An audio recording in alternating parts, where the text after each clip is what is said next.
Yeah, very big welcome to you, my dear Taurus. The Sun in Gemini is giving the light to the Moon in your sign. And so the story here is about a couple that wants to get married, and you're the one that can create that contract. You're the one that is bringing the contract, the institution that this couple is saying yes in front of so many people, and it seals, of course, then their union. For Gemini, I created the King Pigeon pose in the yoga deck, and of course for you I created a movement, and that movement is important because you're the one that brings as a high priest the information to the people. Gemini is ruled by Mercury, you are ruled by Venus, and Gemini is the third house of communication, and you are the second house of value, right? And so there is a value in the union people take, and people are communicating with you about that, and you are the one that is bringing that to us. The court card for you is the King of Pentacles. If your birthday is between April 10th and May 9th, this is your court card. If not, look in the description below. I have listed all the court cards and of course all the cards that I'm using today here in this reading. Today you get a right spinning reading, which is connected with the spin of the earth to the right every 24 hours. And on your full moon, which is in your opposite sign, Scorpio, you're getting a full moon reading, and I read that to the left, which is connected with the wobble the earth does to the left. And that one lasts 25,800 years. We divide that through the 12 zodiac signs and get then an age of 2,150 years. Currently, we're going from the age of Pisces into the age of Aquarius. Back to your last reading, you had Taurus, Sun and New Moon, both of them in your sign. And the message was, you understand now that the Empress Goddess was always within. So we see how you emotionally walk here into the Empress, and then she comes out of the water and is literally saying, well, look at yourself, because there you had this perfect, right, balanced moment between Sun and Moon, both of them, right, Sun full and New Moon completely empty.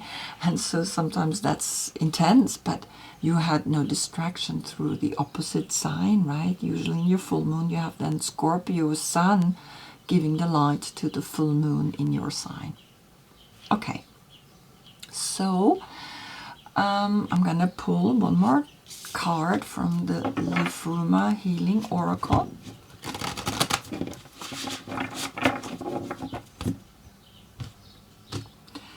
And this is a new deck. It's connected with the Anglo-Saxon rune alphabet.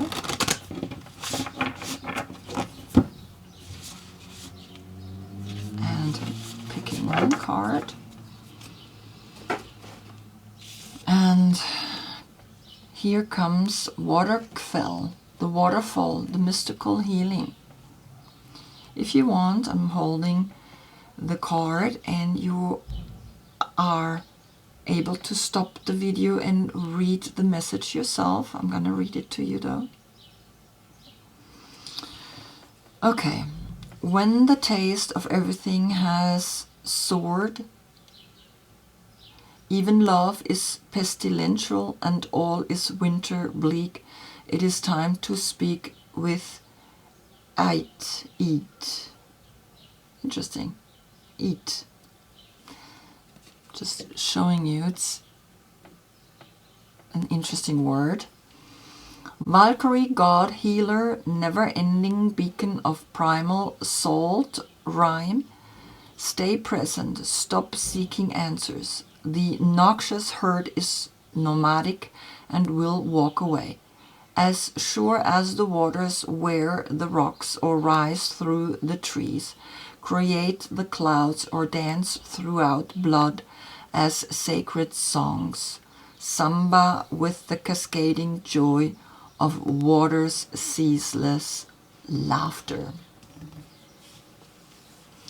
Yeah, I really like the way it explains the card, but just in general, this is the waterfall. And I feel here there is this flow, right? There's these two streams, and both of them flow. There's two streams. Then we have the 5 and the 4. The 5, you, the Hierophant, and the 4, the Emperor. And we just had the Emperor reading before you. And so to see it through the numbers, the 5 senses, the tests, taking responsibility over it, right? Knowing that the squareness of the 4 is then holding the 5 senses in there, right? The 4 elements, but there are 5 because the 5th element is that ethereal energy where the water rises up. And so you see that then calculated together we get a 9, which is then that inner love. It's then the alchemical transformation of the lovers into the hermit, right? That I love myself so much that I can completely just be all alone, right? And you have that triangle here. You have these two schools. You have the dualities here speaking to you.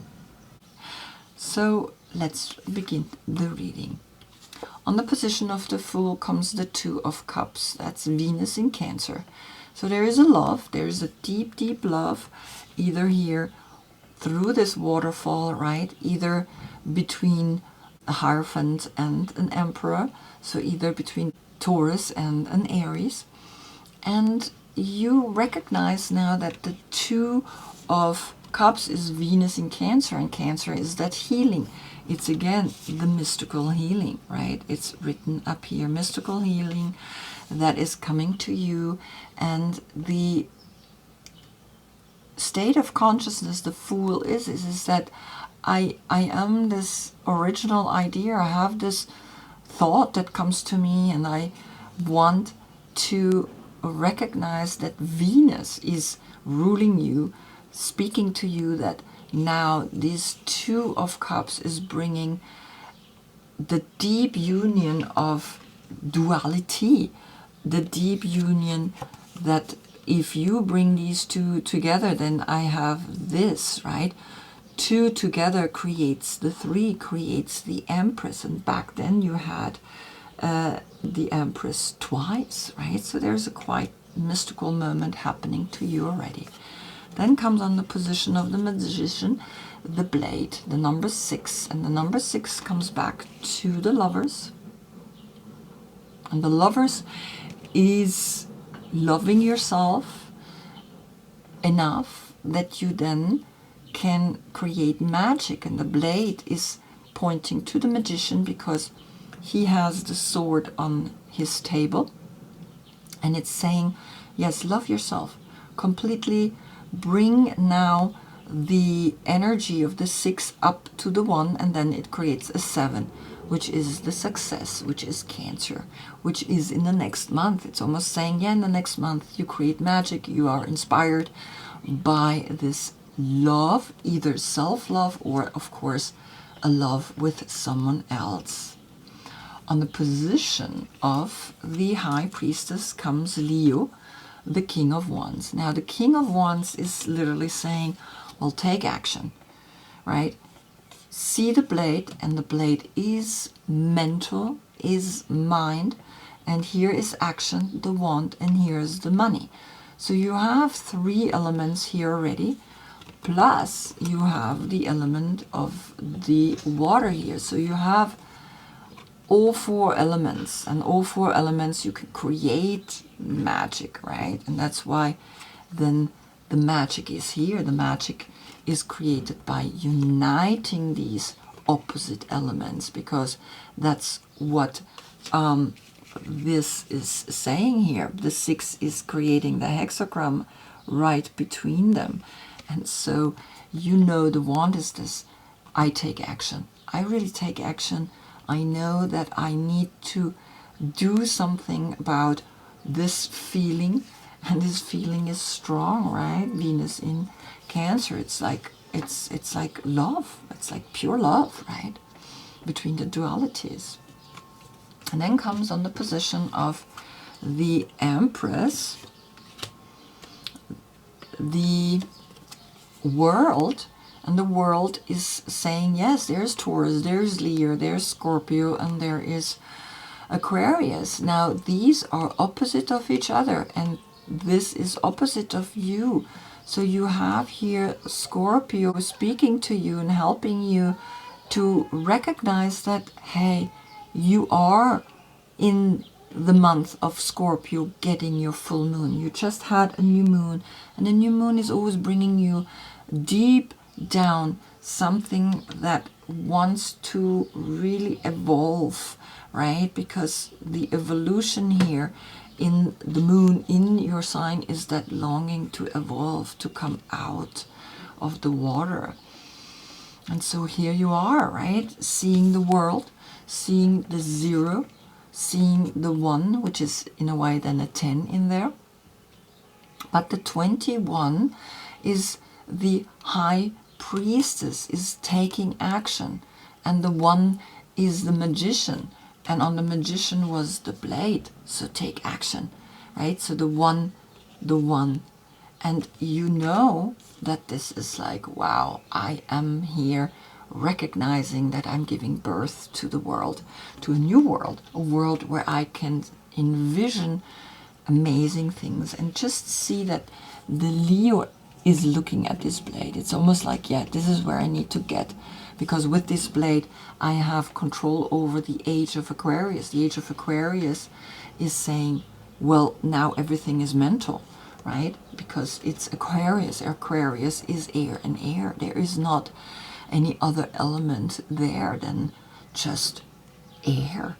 But in the major arcana, there is that waterfall, there is this flow of water, and so water is the antidote to the mental distractions that sometimes come to us now through the age of Aquarius. Then comes on the position of the Hierophant, the 10 of Pentacles, and that's of course Mercury in Virgo. And we had here with the 9 the Hermit, the Virgo, and we have now here with the 10 and the 10 inside the world, a 10-10 portal. And you recognize that the money is coming, the money is flowing. If you follow your heart, if you open yourself up to this, if you recognize, yes, I do want to create the magic in this world. I do want to use my intuition, right? Because this is what the High Priestess brings. The intuition in acting out like the King of Wands. And the King of Wands is Leo, right? And Leo is that creativity, is that action, which is opposite of the age of Aquarius. So the age of Aquarius is coming and speaking to you through riddles and through rhymes, and you gotta know how to read it so you understand it. The 5 and the 10 creates a 15, which is Capricorn, also an earth sign, the social status, and the 15 then creates a 6, and the 6 comes back to Gemini, the lover. So love yourself, love what you're learning here in the 10 of Pentacles. On the position then of the King of Pentacles comes the 7 of Swords, and you see how he's looking over, right, into the human path, but he is walking physically into the money. So physically he's attached to the money, but the money comes in a way through a soul connection. and the King of Pentacles sees the 7 as an inner doubt, as a victim. I am a victim. But he's holding the 5 elements, the 5 swords. 2 swords are in the earth, he cannot take them. And those are the 2 pillars. Those are always the dualities. Those are these 2 cups, right? It's almost like these 2 cups are saying, no, you cannot take that. This is something special. And so here the Hierophant with the 5 and the 5 swords is literally seeing, okay, what I'm going to do now? What I'm going to do with this dilemma? And yes, you walking away, and you walking into the money, and it's almost like the money is holding you a little bit prisoner. So let go of that kind of thinking, because on the position, I'm going to leave this, because on the position of Gemini, we have Sagittarius, and Sagittarius is opposite of Gemini, and Sagittarius is drumming and is having fun. And it's really interesting because you see how he's walking away from this. He's looking at it and he's like, well, there is too much, there is a lot of fun, but I'm gonna walk rather now with my 5 senses into the money. I want to make money. I want to walk into this portal. I want to walk away. And I don't want this crazy adventure anymore. I want to be safe and secure. You see that? And so, yes, you are learning to recognize, okay, I guess something is shifting in you. Something is saying, no, I want to go into the opposite direction. I want to go into the money, and I take these 5 senses with me, and these 2 stay stuck. These 2 stay together, right? They are like a couple. And so you see that she's drumming and she's like, okay, well, I'm gonna have fun no matter if you walking away. And that's what Sagittarius is literally saying. Then comes on the position of the moon, and the moon is, like I said, the longing to evolve, the longing to come out of the water, the contract. And the contract is the number 7, and we had a 7 here with the blade and the magician, right? The blade and the magician is recognizing that you have the power mentally to think about, do you need a contract? Do you want a contract? Does this couple need a contract? Want a contract? Right? Maybe they're just happy just the way they are. And so the moon is the number 18, which then becomes a 9. And the 9 and the 7 becomes a 16. And the 16 is the tower. And the 16 then becomes again a 7. So the 7 is left. And the 7 is Cancer, right? Is the success. In the next month, you're gonna create a contract so that you evolve and continue to grow up into the sky, right? It's almost like, yes, the age of Pisces, which is the moon, comes out of the water through land, and now we're going up into the sky. We're going up, like it says, as sure as the waters where the rocks or rise through the trees. So the water is steaming up and coming up into the heavens, and that's where the blade is showing. It's pointing up into the heavens, right? And so this is the age of Aquarius coming. The age of Aquarius is saying, well, it's not anymore about these heavy emotions. It's about a certain lightness now, right? It's the steam that goes up. It's the blade that's pointing up, right? It's the king that says, well, take action, right? And then the world is feeling all of that. And then here the family tribe is like coming into a completion, but you still need to see that there are lessons, because this is a 7-7 portal now, framing here this happiness, and there is something that is disturbing you. There is a contract, there is something that is saying, a sacred contract that is not being held accountable, right?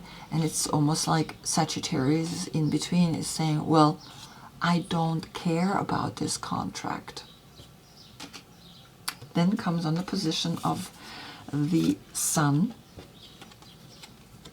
Here, the eyes. The number 33, the purity and the eyes. And 33 is 2 times 3 is the creativity in the power to create now a retrieval. And you see how this horse here is now without a child.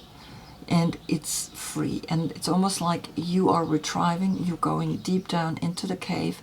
And the Sun is making you do that because the Sun is in Gemini. The Sun is bringing you something that is a little too agitated, too, like, I think that's also why you're walking away. It's like, it's almost like, I don't want, I don't want that. I don't like that. So I need to go down. I need to cool off, right? And learn to also see that when the taste of everything has soared, even love is pestilential and all is winter bleak. Winter bleak, right? You are recognizing something here. The Sun that has this agitating energy, right? And of course on the Moon, which is in your sign, came the 10 of Pentacles. There is a lot of money and there is a contract that's missing with this money. So you are pulling yourself back and you're gonna be like, okay, I gotta need to look at this, because on the position of the World comes the 2 of Swords, and the World came up, right? And you see now that she's slightly looking over there, and here this person is walking to the center of this energy, right? It's always like I find within myself the power. Within this portal I find myself, and the World is speaking to you through the Empress. And this is Moon in Libra, and there is a Libra that's saying, well, these 2 swords that stuck in the ground are literally these 2 swords that are here. But now out of 7 swords we have 9 calculated together, and 9 swords is sleepless nights over something that is somehow missing. There is something that's saying, well, the Moon, which is that evolution, is that growth, is that cycle that we come out, there is no contract, and the contract is not there. And that's why you have to go deep within, but also recognize now that the 2 of Cups is saying, well, this is a 2-2 portal, right? And the 2-2 portal is saying, well, 2 times 2 is the creativity in seeing that something is wanting to speak to you emotionally and mentally, that you recognize that here is 2 times the 3, and you have then here another 3, so it's 3 times the 3, right? And 3 times 3 is finding the power deep within you, and recognizing then that you, who is seeing that everything has a purpose, everything has a message, you are learning to go deep within and find the answer to this. What is happening here, right? There is something that is really bothering you. There is something, right, that is making you walk. I'm gonna just put this down. There's something that you want to walk into this money, your five senses, but there is something here bothering you. And so you see what's happening here. You are seeing that maybe you need to retrieve and see, okay, the two swords that are stuck in the earth, right, is now what you maybe have to focus on. Because all that money, there's a lot of money here, right? This is a lot of money that came up on the position of you, the Hierophant, right, is now giving you the reason to see in the duality, in this difficulty here, that the two mind, mental, and of course the emotional is literally saying, okay, recognize that you have the power to liberate yourself and bring yourself into a peacefulness, right? Into this infinite loop of the dualities here, the dualities here, and you have the two pillars, and you have the two schools. The dualities here come into the center. Come into the center by going deep within. Recognize that you're liberating yourself. Recognize while you're liberating yourself, you're also liberating the world. That's it. Okay. So I hope I see you in the next reading, because this number 7, Cancer, is here. And we have, of course, Venus in Cancer also here. And I think it's gonna like speak about either a contract in marriage or a contract with money. Until then, I thank you so much for being with me. Namaste.